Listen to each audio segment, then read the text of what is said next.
When you think of Apple, you probably picture the sleek iPhone in your hand, the glowing MacBook logo in a coffee shop, or maybe Steve Jobs standing on stage in his black turtleneck, revealing one more thing. But Apple's story is more mysterious, dramatic, and full of hidden twists than most people realize.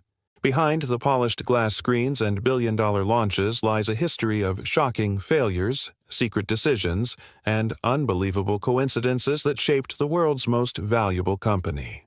Today, we're re-diving into the top 10 facts about Apple that will completely change the way you see the brand. And trust me, some of them are so wild, you'll wonder how Apple even survived long enough to dominate the tech industry. Let's start the countdown. Record 10. Apple's first computer was sold without a case, monitor, or keyboard. In today's world, Apple is synonymous with gorgeous design. Every device looks like it belongs in an art museum. Sleek aluminum bodies, edge-to-edge glass, minimal buttons. But rewind back to 1976, when the very first Apple computer hit the market. It wasn't a MacBook, it wasn't an iPhone, and it definitely wasn't something you'd brag about showing off. The original Apple. I was literally just a bare circuit board. No case, no screen, no keyboard. If you wanted to use it, you had to provide your own TV for a monitor, and build your own wooden box to hold it. Steve Wozniak, Apple's co-founder and the technical genius behind the early machines, designed the Apple I by hand, soldering every chip himself. He was proud of how simple and efficient it was, but to the average person, it looked more like a science fair project than a personal computer. Yet, this odd little machine changed everything. Priced at $666.66, a number chosen because Wozniak thought repeating digits were easier to type, the Apple I sold around 200 units. It was primitive, but it proved there was a market for personal computers outside universities and labs. The craziest part? Today, if you can find one of these early Apple I boards, you're sitting on a gold mine. In 2014, an Apple I was auctioned for $905,000. Imagine buying something that once required you to build your own wooden case, and now it's considered a priceless artifact of the digital age. It's a reminder that Apple's polished image came a long way from very humble and very messy beginnings. Number 9. Apple almost went bankrupt in the 1990s. When we think of Apple today, it's easy to assume they've always been untouchable, the trillion-dollar empire that could do no wrong. But in the mid-90s, Apple was on life support. The company was bleeding money, its products were confusing and outdated, and the competition, especially Microsoft, was eating Apple alive. Believe it or not, by 1997, Apple was just weeks away from bankruptcy. They had a whole lineup of computers that nobody wanted. The Newton, their first attempt at a personal digital assistant, was mocked endlessly because the handwriting recognition didn't work. Their desktop Macs were overpriced compared to Windows PCs, and developers weren't writing enough software for them. Customers were leaving Apple in droves, and the company lost over $1 billion in a single year. It looked like the end of the road. And then came one of the most shocking twists in tech history. Apple's savior was Microsoft. Yes, the same Microsoft that Apple had battled for years. Bill Gates himself stepped in with the $150 million investment to keep Apple afloat. At the time, Apple fans were furious. How could their biggest rival bail them out? But it gave Apple just enough breathing room to regroup. That same year, Steve Jobs returned to the company he had co-founded but been forced out of more than a decade earlier. His comeback was nothing short of legendary.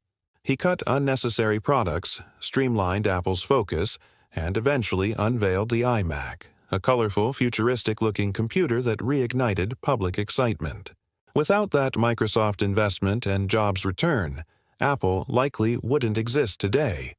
No iPod, no iPhone, no MacBook Air, just another failed tech company in the graveyard of Silicon Valley. Think about that. The world's most valuable brand, the one that redefined music, phones, and even how we communicate, was once just a signature away from disappearing forever. Apple went from near death to dominance, and it all started with a rival's lifeline and the return of a visionary leader. Number 8. The iPod wasn't Apple's first music player. When people think of Apple and music, the iPod is usually the first thing that comes to mind. That little white rectangle with the iconic click wheel changed how the entire world listened to songs. Suddenly, instead of carrying a bulky CD player with 12 tracks, you could slide thousands of songs into your pocket. It was revolutionary. But here, it's a fact most people don't know. The iPod was not Apple's first attempt at a portable music player. Back in 1991, Apple released something called the Power CD. It looked like a small black disc player, and it was designed to read both music CDs and data discs. At the time, it sounded like a good idea. Combine music with multimedia storage. But there were huge problems. It was clunky, expensive, and not very portable. Instead of being a sleek device you could show off on the subway, it was more like lugging around a weird science gadget. It failed almost instantly. Apple quietly shelved the idea, but the dream of merging music and technology didn't die. Fast forward a decade, and Steve Jobs unveiled the iPod in 2001.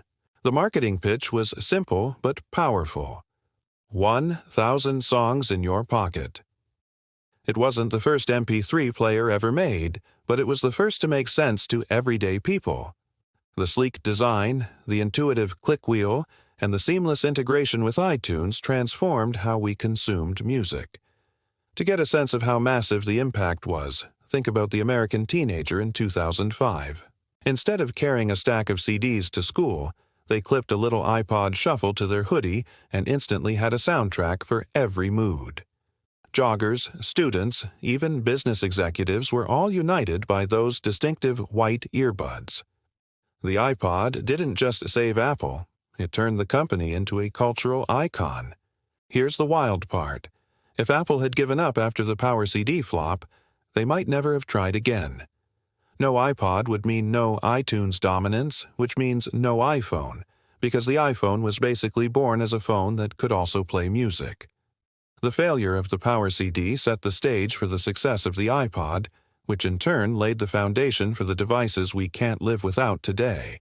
Sometimes, a flop isn't the end. It's just the awkward first step toward a revolution. Number 7. Apple's logo once had Isaac Newton under a tree. The bitten Apple logo is so famous that even kids who can't read recognize it instantly.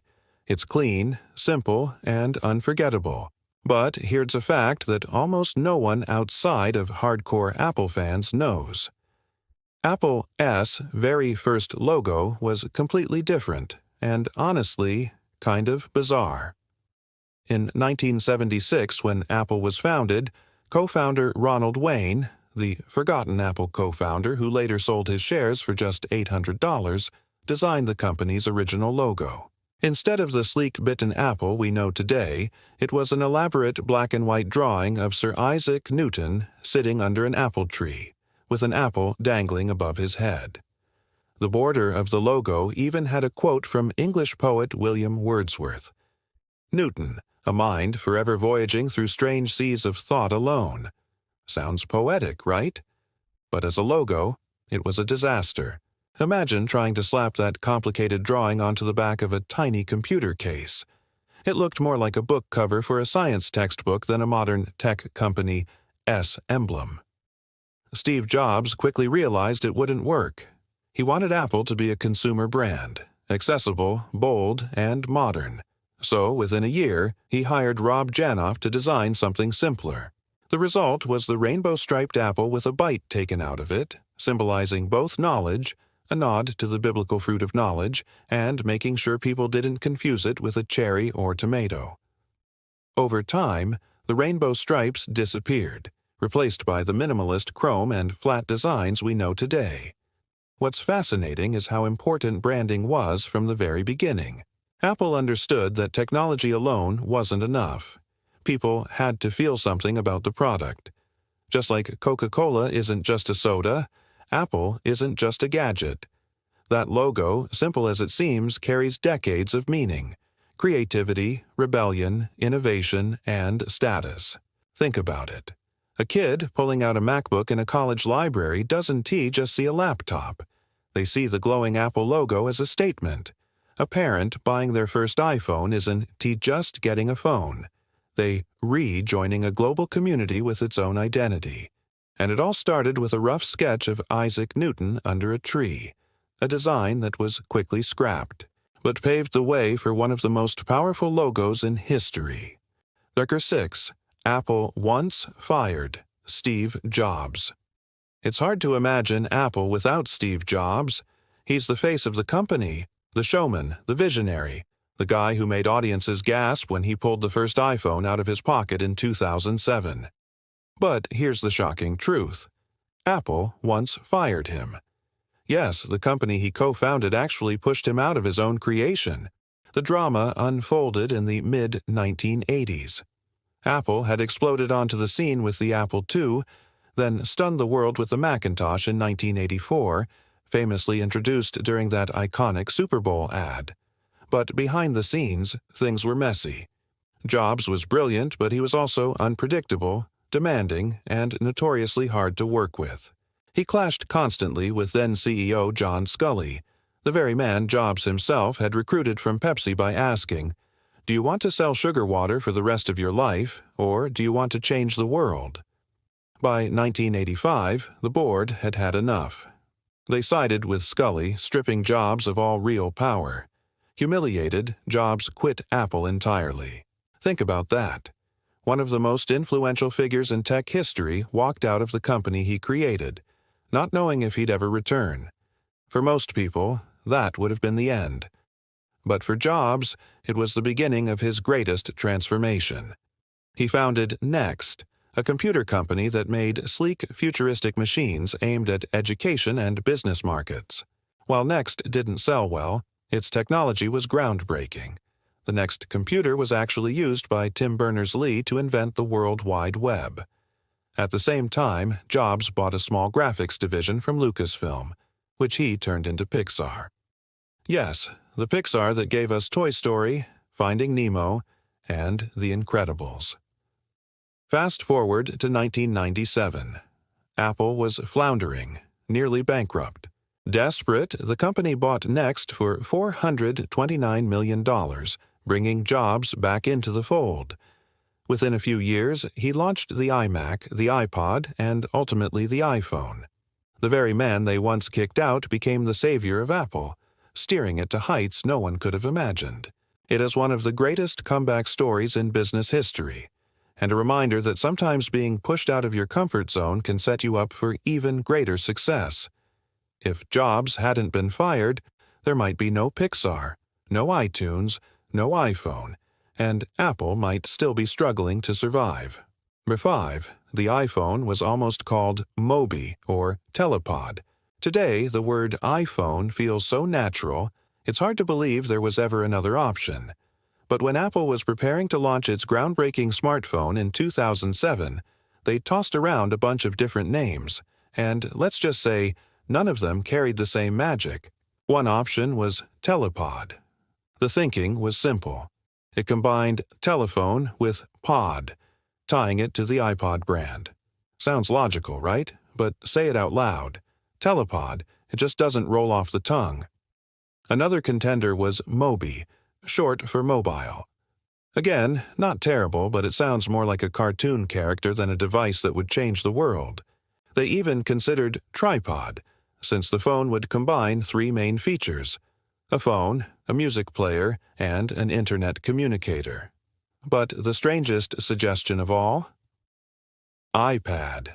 That's right. Years before the iPad tablet was released, Apple considered using the name for its smartphone. Imagine the confusion if your iPad was actually a phone in your pocket. Ultimately, they settled on iPhone, and the decision was pure genius. It was short, sleek, and instantly recognizable. It also fit perfectly into Apple's naming system, following the iMac and iPod. The announcement itself has become legendary. On stage at the Macworld conference in San Francisco, Jobs told the audience Apple was about to introduce 3 revolutionary products: a widescreen iPod with touch controls, a revolutionary mobile phone, and a breakthrough internet communicator. Then he repeated the list over and over until people realized he was talking about a single device, the iPhone. The crowd went wild. In that moment, Apple didn't just release a phone, they rewrote the entire rulebook of technology. Competitors scrambled to catch up, industries collapsed, and the way humans interact with information changed forever. Looking back, can you imagine saying, "Hold on, let me check my Telepod," or "I'll call you on my Mobi"? The world dodged a branding disaster, and Apple once again proved that sometimes a single word can carry the weight of a revolution. Number 4. Apple stores make more money per square foot. Than any other retailer, walk into an Apple store, and it feels more like stepping into a futuristic art gallery than a regular shop. Bright lights, giant glass walls, long wooden tables displaying shiny devices, all carefully designed to make you want to touch, test, and eventually buy. But here is the jaw-dropping fact. Apple stores generate more money per square foot than any other retail chain in the world, including luxury jewelry brands. To put this into perspective, let's look at Tiffany & Co., the iconic diamond and jewelry store. For decades, Tiffany was the king of retail profit density, bringing in more revenue per square foot than any competitor. But when Apple ramped up its retail presence in the early 2000s, it rewrote the rulebook. At their peak, Apple stores were pulling in more than $6,000 per square foot annually, far surpassing Tiffany's. That means a table displaying MacBooks and iPads could be worth more in sales than a glass case filled with diamonds. The success didn't happen by accident. Steve Jobs personally obsessed over the design of Apple stores, even going so far as to reject initial proposals because they didn't feel right. He wanted customers to experience Apple products in an environment that was clean, simple, and inspiring. No clutter, no pushy salespeople, just space where the products could shine. Apple stores became destinations, not just shops. Tourists in New York flocked to the Fifth Avenue glass cube, snapping photos as if it were a landmark. In Shanghai, Apple's spiral glass staircase became as famous as the gadgets themselves. Even more genius was the Genius Bar. Instead of a boring customer service desk, Apple created a spot where experts helped you fix your devices face-to-face, like sitting with a tech-savvy friend. That built loyalty. Customers weren't just buying a product, they were buying an ongoing relationship with the brand. Think of the contrast with walking into a generic electronics store in the US in the early 2000s. You'd see hundreds of brands crammed into aisles, confusing choices, staff who didn't really care. Apple flipped the script. By limiting the selection to only their own devices and presenting them like works of art, they created a retail experience so powerful it turned casual shoppers into lifelong fans. The numbers prove it. Apple stores don't just sell gadgets, they print money. Number 3. The hidden meaning behind the I in Apple products. We've all gotten so used to Apple's product names, iPhone, iPad, iMac, iTunes, that we rarely stop to ask, what does the I actually stand for? Many assume it means Internet, and while that's partly true, the real story is deeper and reveals how Apple wanted to shape its identity. The first product with the I prefix was the iMac, launched in 1998.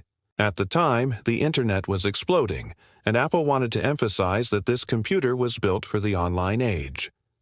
I stood for Internet, but also for individual, inspire, and innovate. Steve Jobs himself explained it during the iMac launch. The letter I was flexible, representing both technology and personal empowerment. It was a stroke of branding brilliance. The I gave Apple products a distinct personality, short, catchy, and futuristic. Soon, the prefix spread like wildfire. iTunes revolutionized how we bought music. The iPod became a cultural icon. The iPhone changed communication forever. The iPad redefined computing. Each new I product felt like part of a family, all tied together by a single letter. But here's where it gets interesting. In recent years, Apple has quietly started moving away from the I prefix. Instead of iWatch, we got Apple Watch. Instead of iTV, there's Apple TV. Even Apple Music dropped the I. Why? Because Apple is no longer just a quirky underdog brand. It's a global empire. The I represented a scrappy, creative identity from the 90s and early 2000s. Today, Apple wants its brand front and center, not hidden behind a letter. Think of it like a band growing up. Early on, they need a catchy gimmick to stand out. But once they're world famous, their name alone carries the weight. Apple doesn't need the I anymore. The bitten Apple logo is enough. Still, the legacy of that single letter is undeniable. It turned product names into cultural symbols. Just imagine saying, "I need to download that album on Internet Tunes," or "I'm listening to music on my portable digital player." Doesn't have the same magic, does it? The I made technology personal. It told you that this wasn't just another machine. It was yours. And that subtle piece of branding may be one of the smartest moves Apple ever made. 2. Apple is the first company to reach a $3 trillion market value. When Apple started in a small California garage in 1976, no one could have imagined it would one day be worth more than the economies of entire nations. Yet in January 2022, Apple became the first company in history to hit a market valuation of $3 trillion. Let that sink in. $3 trillion. That's larger than the GDP of countries like France, the United Kingdom, or India. What makes this even more fascinating is how Apple achieved it. Unlike oil companies or banks that rely on massive resources, Apple's wealth comes from products you can hold in your hand. The iPhone alone generates hundreds of billions of dollars each year. Add in services like the App Store, Apple Music, and iCloud, and suddenly you're looking at a financial machine that never stops printing money. But Apple's success isn't just about sales. It's about loyalty. People line up overnight to buy the latest iPhone, even when their old one still works perfectly. College students save up to buy MacBooks because they feel more professional, with the glowing logo on the lid. Parents buy iPads for their kids, convinced it's the perfect learning tool. That emotional connection is what keeps Apple soaring higher than any competitor. To put this into a U.S. perspective, think of a regular American family in 2010. Maybe they had one computer for the whole house. Fast forward a decade, and that same family might own 2 iPhones, an iPad, a MacBook, AirPods, and a subscription to Apple TV+. Multiply that by millions of families across the world, and you start to understand how Apple climbed to $3 trillion. It wasn't one big purchase. It was a web of smaller purchases that locked customers into the ecosystem. And Apple isn't slowing down. They're pushing into augmented reality, electric cars, and AI-driven services. The question isn't whether Apple will stay at the top. It is whether any other company can ever catch up.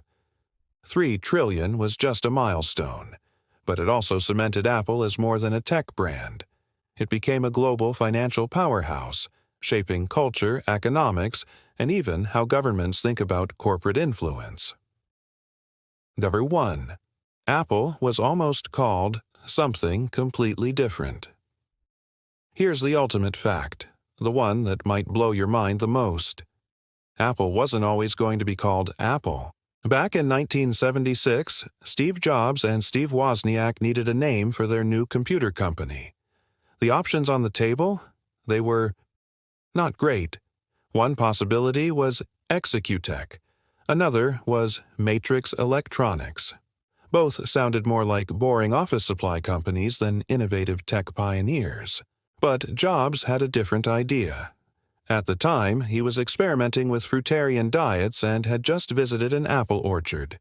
He thought Apple was simple, friendly, and approachable. Exactly the opposite of the cold, corporate names that dominated Silicon Valley. There was another reason, too. In the old days of phone books, companies that started with A would appear near the top of listings. By choosing Apple, Jobs ensured their brand would show up before rivals like Atari. It was a small detail, but it showed his obsession with standing out. At first, Wozniak thought it was a joke. Apple Computer didn't sound serious, but Jobs insisted. And looking back, it may have been the smartest branding decision in tech history. Just picture the alternative. Would you feel the same magic pulling a Matrix phone out of your pocket? Would kids dream of owning an Executic watch? Probably not. Apple worked because it was disarmingly simple, just like the products themselves. Over time, the name gained layers of meaning, the biblical fruit of knowledge, Newton's apple, even the idea of something natural and human in contrast to machines. That single word carried more weight than anyone in that garage could have imagined, and today, Apple is one of the most valuable words on earth, worth literally trillions of dollars. From selling bare circuit boards out of a garage to becoming the world's first $3 trillion company, Apple's story is filled with twists, risks, and unbelievable turns of fate. They almost went bankrupt. They fired their most important visionary. They almost called the iPhone Telepod. And yet, through all of that, Apple didn't just survive, it reshaped modern life. If you like this video, don't forget to hit that like button, share it with your friends, and subscribe so you never miss more fascinating stories like this. Turn on the notification bell to stay updated, and drop a comment below. What's the Apple fact that surprised you the most? Thanks for watching, and see you in the next countdown.